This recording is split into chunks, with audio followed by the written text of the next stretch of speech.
Një marrëdhënie e mirë me bashkëshortin që është shumë e rëndësishme. Ke qenë e përmbushur apo të ka munguar ndonjëherë diçka?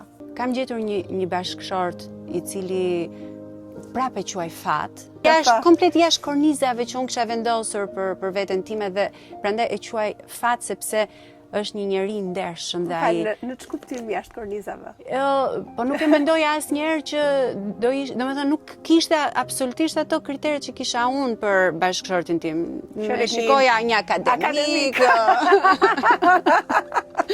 Më doli pak domethënë jashtë parashikimeve, por kam arritur me të kuptoj që ato vlera që ai ka, që janë besnikëria, burrëria, më thënë fjala e thon, është e nevojshme që burri të jetë burr dhe gruaja të jetë grua, domethënë për mua absolutisht janë dy gjëra që plotësojnë njëri tjetrin dhe nuk janë kurse si njësoj. Nuk janë tipare, domethënë që mua më kanë dhënë një qetësi dhe më kanë dhënë mundësinë që unë të bëj ato që kam pasur dëshirë dhe pasion në jetë, pa pasur stres, pa pasur luftra të tjera.